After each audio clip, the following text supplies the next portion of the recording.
और चलिए खबरों में आगे बढ़ते हुए अगली बड़ी खबर अब आपको बता दें, विभव कुमार की न्यायिक हिरासत बढ़ा दी गई है। 22 जून तक बढ़ाई गई है विभव कुमार की न्यायिक हिरासत।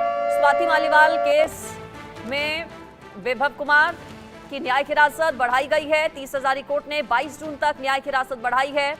स्वाति मालीवाल के साथ मारपीट से जुड़ा यह पूरा मामला, विभव कुमार की गिरफ्तारी, अरविंद केजरीवाल के पीए विभव कुमार की गिरफ्तारी हुई थी और न्यायिक हिरासत एक बार फिर से विभव कुमार की बढ़ाई गई है। मुश्किलें विभव कुमार की फिलहाल कम होती नजर नहीं आ रही हैं। कई बार जमानत के लिए भी याचिका विभव कुमार की ओर से दाखिल की जा चुकी है, लेकिन कोई राहत विभव कुमार को नहीं मिली। न्यायिक हिरासत आज अब खत्म हो रही थी, कोर्ट में पेश किया गया।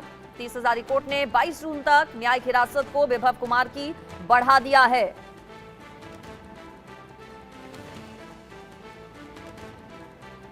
इससे पहले दिल्ली हाईकोर्ट ने विभव कुमार की जमानत याचिका जो लगाई गई थी विभव कुमार की ओर से, उस पर पुलिस को नोटिस भेजा था। विभव अपनी याचिका में लगातार ये कह रहा है कि आपराधिक मशीनरी का दुरुपयोग हो रहा है, उसके साथ गलत हो रहा है, गलत तरीके से उसे फंसाया जा रहा है। बहरहाल अपडेट आपको ये बता रहे हैं कि न्यायिक हिरासत जो आज खत्म हो रही थी विभव कुमार की, उसे 22 जून तक के लिए बढ़ा दिया गया है। मेरे साथ आशीष सिन्हा इस पर जुड़े हुए हैं। आशीष, मुश्किल तो फिलहाल कम होती विभव कुमार की नजर नहीं आ रही है, न्यायिक हिरासत बढ़ा दी गई है 22 तारीख तक के लिए, और क्या अपडेट?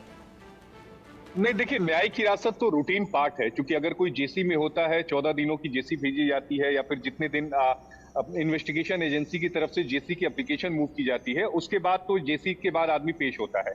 लेकिन सवाल यह है कि क्या विभव कुमार जेल से बाहर आएंगे या नहीं, ये बहुत बड़ा सवाल है। और ये मुझे लगता है कि ये विभव कुमार के लिए यही मुश्किलों भरा है। उसके पीछे वजह क्या है वो मैं दर्शकों को बता दूं। 2 अलग अलग याचिकाएं विभव कुमार ने दिल्ली हाईकोर्ट में दाखिल की है। पहली याचिका में विभव कुमार ने अपनी गिरफ्तारी को चुनौती दी है और ये कहा है कि गिरफ्तारी पूरी तरह से अवैध है, जिस पर हाईकोर्ट ने एक विस्तृत सुनवाई की और उसके बाद हाईकोर्ट ने फैसला सुरक्षित रख लिया। दूसरी याचिका विभव कुमार की तरफ से जमानत अर्जी दाखिल की गई थी, क्योंकि 30 हजारी कोर्ट ने 2 बार विभव की जमानत अर्जी खारिज की थी। उस फैसले को उन्होंने दिल्ली हाईकोर्ट में चुनौती दी और हाईकोर्ट ने याचिका पर सुनवाई को तो तैयार हो गया, लेकिन 2 हफ्ते का समय दिल्ली पुलिस को शुक्रवार को दिया कि आप जवाब दाखिल करिए, हम 1 जुलाई को सुनवाई करेंगे। जिसका मतलब यह है अंजलि कि आने वाले 15 से 20 दिनों तक विभव कुमार को कहीं से भी राहत मिलती नहीं दिख रही है, क्योंकि 1 जुलाई को अगर सुनवाई भी होगी तो उसी दिन फैसला नहीं आएगा। जाहिर तौर पर इसमें आर्गुमेंट चलेंगे, फिर ऑर्डर रिजर्व होगा। तो विभव कुमार की जो मुश्किलें थे वो पूरी तरह से बढ़ चुकी हैं। न्यायिक हिरासत भी बढ़ा दी गई है इधर बीच। अब देखना यह होगा कि आने वाले समय में विभव को दिल्ली हाईकोर्ट से राहत मिलती है कि नहीं, क्योंकि राहत की उम्मीद उन्हें केवल दिल्ली हाईकोर्ट से ही अब है। जो विभव कुमार की जमानत याचिका पर पुलिस को आशीष नोटिस भेजा गया है, उसके बारे में भी कुछ बताइए।